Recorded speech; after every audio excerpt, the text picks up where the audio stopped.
People who got exposed to this at a young age because somebody in their family or some friend took them to see an animal in a zoo or somewhere, they saw a tiger in a park, that makes a very strong impression when you're a young child. And I do think increasingly, as technology and devices occupy too much of our time, we're not spending enough time outdoors. We're not taking children to play in mud and catch frogs and do fun things. And I think just fundamentally getting children outdoors will be a huge first step in just making sure that connect starts and then you then build upon it.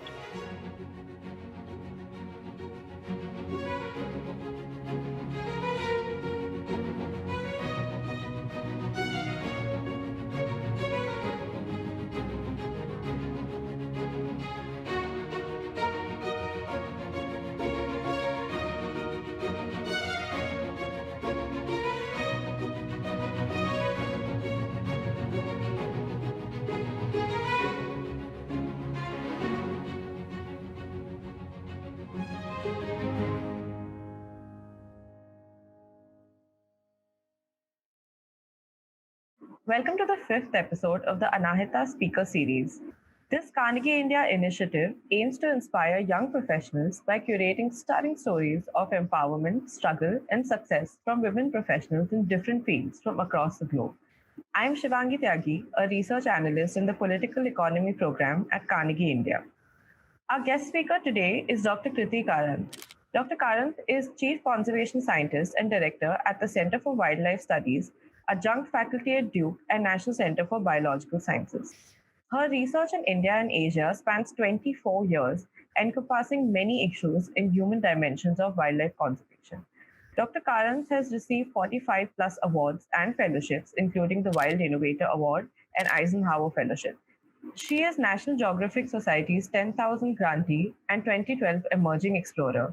Welcome, Dr. Karanth. It's a pleasure to have you with us today. I'm very happy to be here today. We have read a lot about your 3 initiatives, Wild Seve, Wild Shaale, and Wild Surakshe.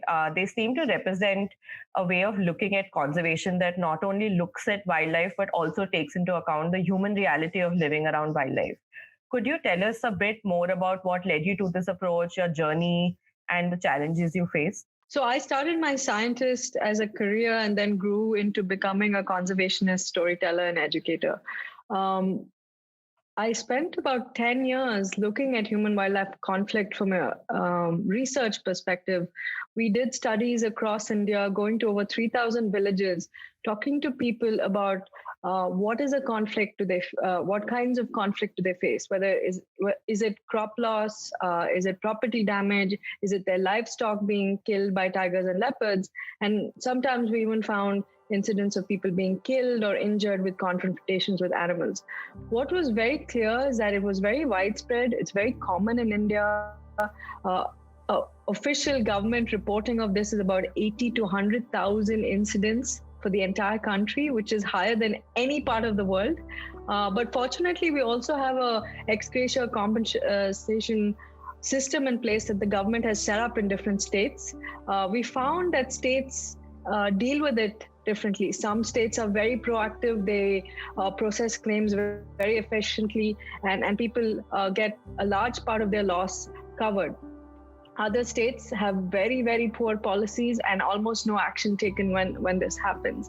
And I recognized that people living next to wildlife areas pretty much determine the future of wildlife in India. They are the ones who bear the brunt of conflict. They're the ones who bear losses. And when they retaliate, we are going to lose magnificent species like tigers and leopards and elephants because they can poison carcasses, they electrocute them. There are very, very many incidents of things going horrendously wrong, whether it's a jaw bomb or that firecracker in the elephant in Kerala. So there are many incidents like this that take place. And that's when, I started to get frustrated as a scientist saying, you're documenting all of this and you're clearly identifying that this is a common problem in India, but there were no solutions. So the first program, Wild Seve, I thought of it in 2014. We launched it in 2015, and the idea was very simple: that There are compensation systems in place. It's just that they were not working efficiently. There were delays in processing times, and people were getting frustrated. So we picked Bandipur and Nagarhole national parks in Karnataka, where we worked for over almost 40 years. And they also have very stable populations of tigers, leopards, elephants, which also disperse outside and run into people.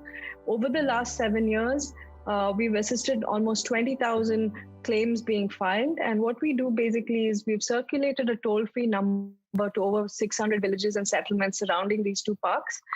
People call in when a conflict incident happens. We arrive at the scene. We help them with the documentation. Often silly things like photographs need to be taken from 5 different angles. There is no photo studio anywhere close to these guys, right? And the paperwork required. And so we help them assemble the claims. Then they go file it directly, or we file it on behalf of themselves. And what we've done is, we arrive at the scene, 98% of the time in the first 24 hours, 100% in the first 48 hours. And initially there was some skepticism that we'd go away, but we've kept the program running for 7 years. I do think it's something that can not just scale to other parts of India, but countries in Africa where there is conflict with lions and elephants, other parts of Asia. It is something that, because all it needs is a mobile phone to call for help, literally, and we're able to do that. As we implemented Wild Seve about 2 years in, I started to notice there were all these kids growing up in these villages. And they were not excited about seeing these animals like I was, because I grew up seeing my first tiger when I was 2 years old, right?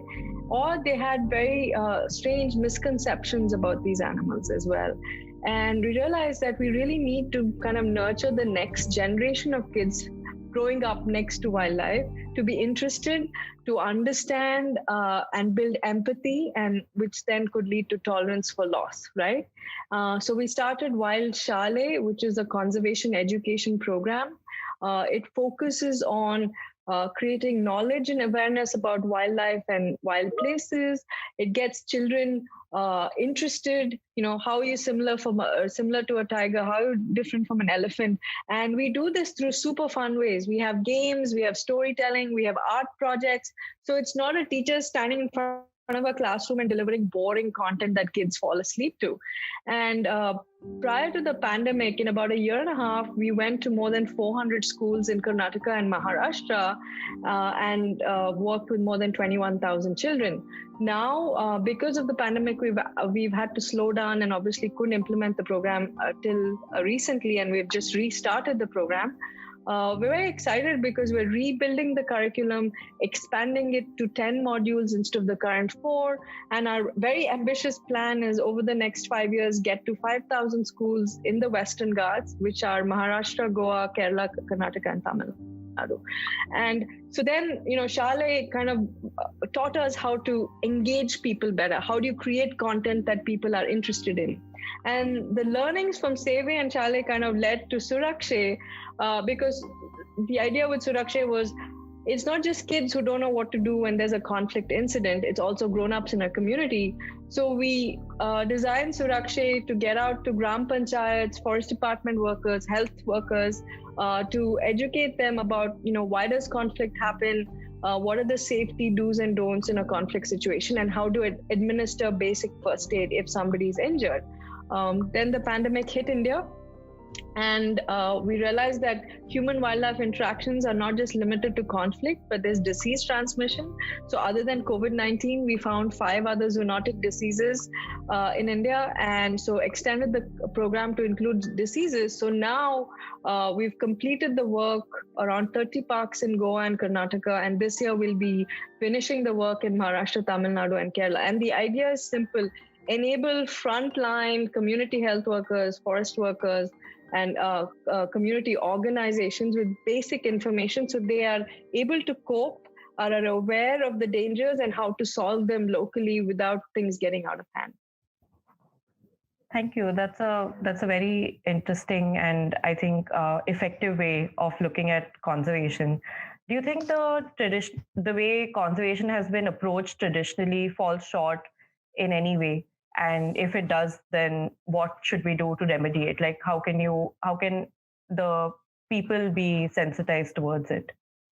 So I think fundamentally, India, like many other countries, the traditional approach to conservation was very much setting up protected areas. These park systems that were set up in the 1970s by the Indian government worked very well. They brought back a lot of species like wild dogs and tigers back from the brink, and these populations stabilized. But I think what India has not done enough of is this land set aside for wildlife is 5% of India. It's managed wholly by the government.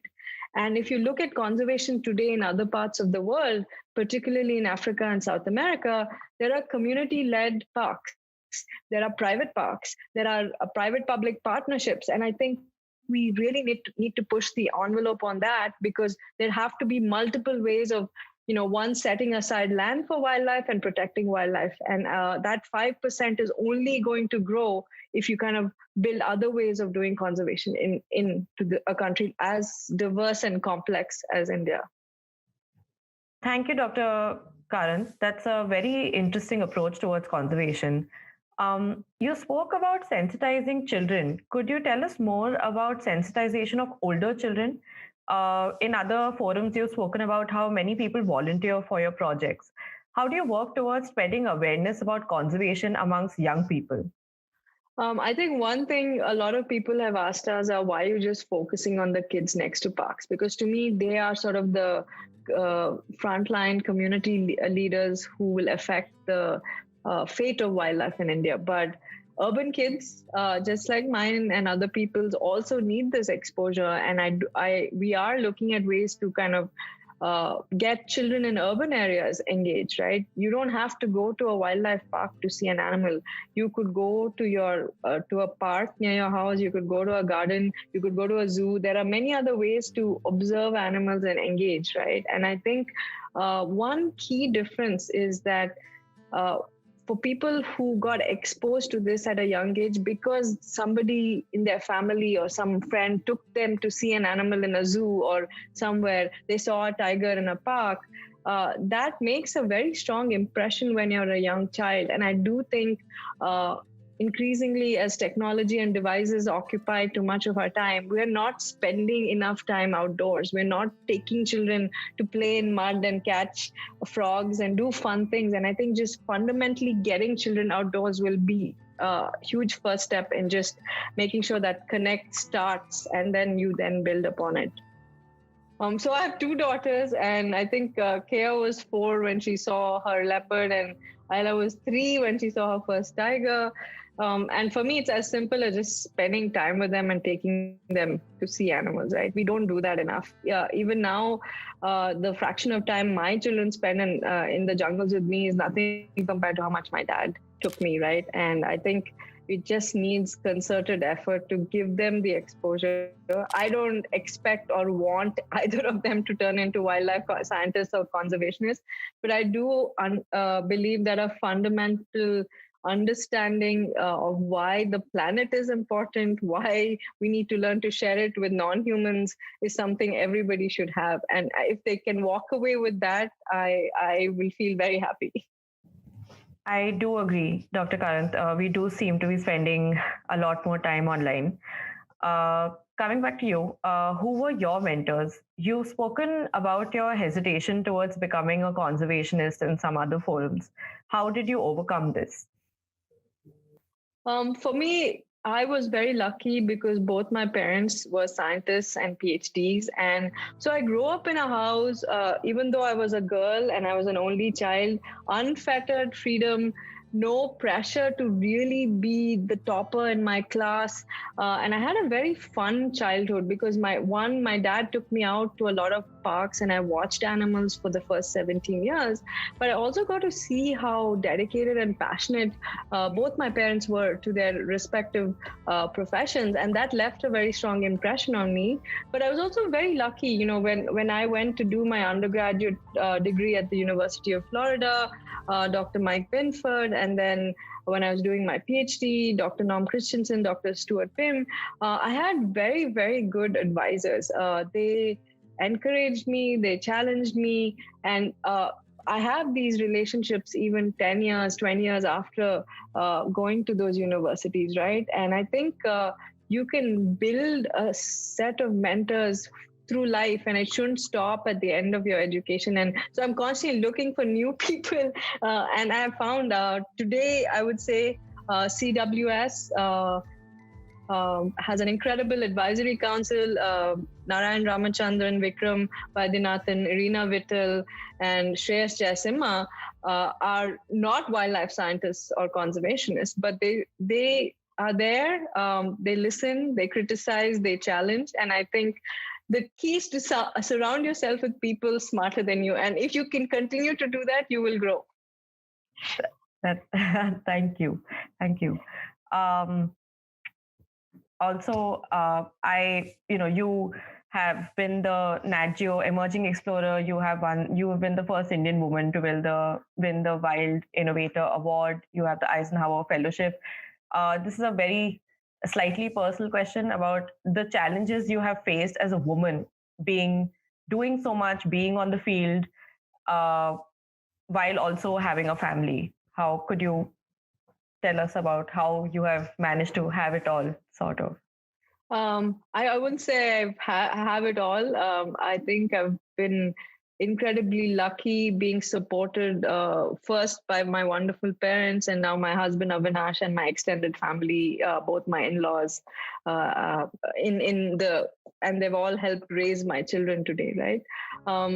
It has not been easy. I would say, as a scientist, it takes a while to establish yourself, and there's a lot of credibility that comes from doing work and publishing. But in India, I still find that scientists, and women scientists in particular, are not taken seriously enough.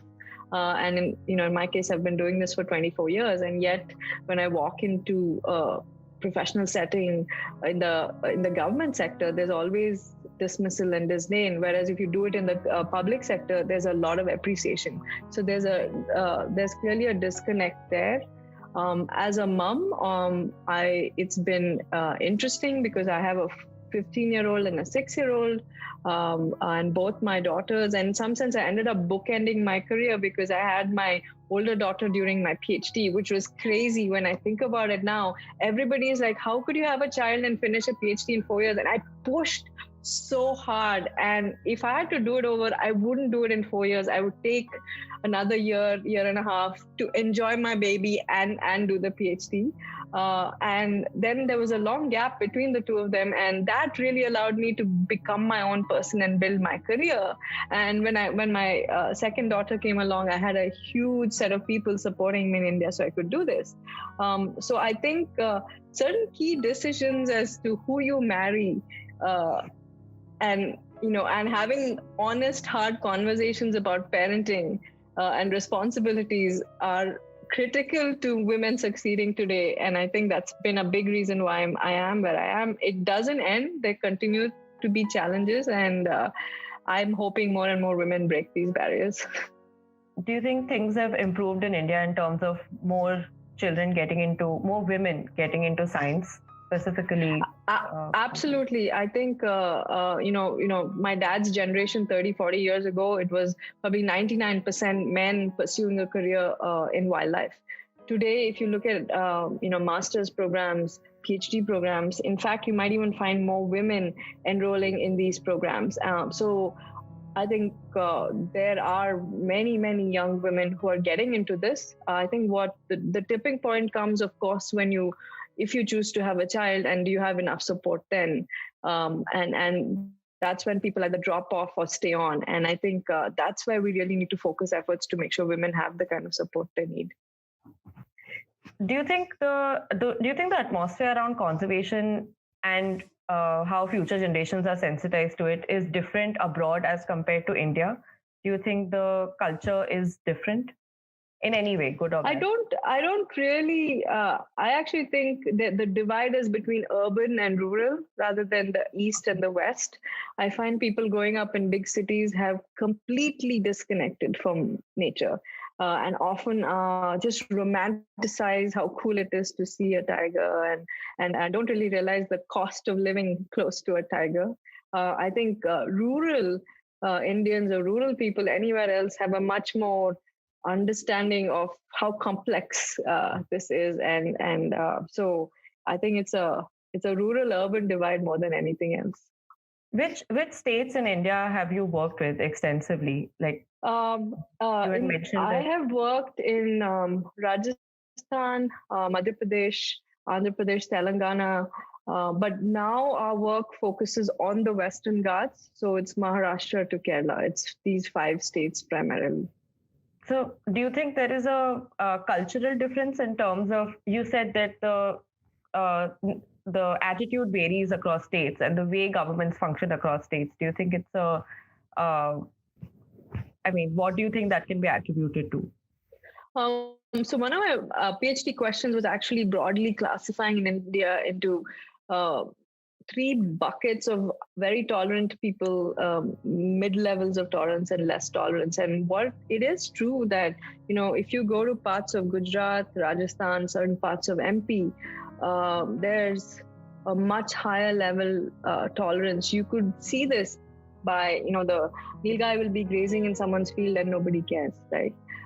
You come to southern India, it depends on the species. The smaller species, nobody cares. But if there's an elephant, if there's a tiger, there's a much stronger reaction, understandably, right? And then you go to the Northeast, many parts of the Northeast, wildlife has just been wiped out, right? And so there is a 3 India thing. I think some of it has to do with culture, some of it has to do with religion, some of it has to do with diet. When you have large numbers of vegetarians, inherently the dependence on meat and wild meat goes down, right? And so all of this together, so it's very strange for me when people kind of say all Indians are tolerant or all Indians are this way, because even within India, there's such nuances to how people perceive animals. So you have done so many years of work on these 3 initiatives. Could you tell us more about your future plans? What lies ahead for? I think I am at a sort of an inflection point in my career, because now I've been entrusted with the responsibility of leading and building Center for Wildlife Studies. So it is more a focus on what does the organization deliver both from a science and conservation and storytelling perspective at large scales. And it's really finding smart people, nurturing talent, building programs that work in multiple states. And typically we start things in Karnataka because we've been rooted here for almost 40 years. But now we're implementing the very same programs in Goa, Maharashtra, Tamil Nadu, and Kerala. And the more I travel in these parts of, I realize actually there's so much more in common than different, which makes it easier to have solutions that work. Speaking of interested and excited, I mean, all your awards are extremely, they're great achievements. But Nat Geo is something that everybody has heard about. Could you tell us more about your experience with working with Nat Geo? What does it mean to be an emerging explorer? So my relationship with Nat Geo now goes back 10 years, and it simply started with me writing a research grant asking for funding for the first conflict project. And they wrote back to me saying, or they actually called me saying, we'll give you the grant, but we have one other request. National Geographic Society is coming upon its 10,000th grant, and we'd be very honored if you choose to accept it. And be sort of a representation of the fact that it has gone to a woman. It's gone to a woman from a different part of the world. And I was obviously very honored to do that. And over the years, they've given me many, many grants, fostered, collaborations that have led to the children's book, to Wild Shaale, to many other things. More than anything else, I think my engagement with Nat Geo taught me that it's good to be a scientist and conservationist, but if you can't tell your story, nobody's going to listen. And really thinking about creative ways of storytelling, which has now led to many collaborations with amazing filmmakers. We've made short documentaries that have been recognized around the world. And so as much as I love my science and conservation, I'm always looking to work with artists and filmmakers, because storytelling can accomplish something in 30 seconds that no scientific paper ever will, right? what is your opinion on wildlife tourism and how does it affect your work? So we've also actually worked on wildlife tourism, looking at benefits of tourism, opportunities created by tourism, and costs. I think it's a wonderful way that you can generate incomes, get large numbers of people interested in wildlife, and also provide benefits to local communities. What has happened though in India is the good thing is that it's largely domestic. More than 90% of our tourists are from Indians, which I think is a much more stable way to go than if you look at countries around the world where they're very heavily dependent on the US or European tourists coming. But I think our early evaluations do suggest that these benefits from tourism are just largely going into private hands. They don't really benefit the park or people living around wildlife. So we need to figure out better economic models to make sure the trickle-down effects go to a much larger set of people rather than just a few resort owners. Do you think, in terms of future plans, do you have any plans of writing children's books? I've actually co-authored one. I'd love to do more. Raghava KK is an artist friend of mine, and we both felt that kids in India didn't really get excited about Indian animals. They know about kangaroos and giraffes, but they don't know about lion-tailed macaques and gaur and wild dogs in India. So 3 years ago, he illustrated and I helped write a children's book, which is bilingual in English and in Kannada. It's for younger kids, but it's called Will You Play With Me? And it's just to get kids interested and excited. It's got masks in it. So 3 different masks, so children can pop out the masks and wear the masks and pretend to be these animals along the way as well. Thank you so much, Dr. Karanth, for sharing your experiences and insights with us. It was interesting to learn about an approach towards conservation that also takes into account the lived experiences of humans around wildlife, the way different states look at wildlife, and even working with children to ensure they look at wildlife differently. Thank you to our audience for watching. Please subscribe to Carnegie India's YouTube channel and follow us on social media.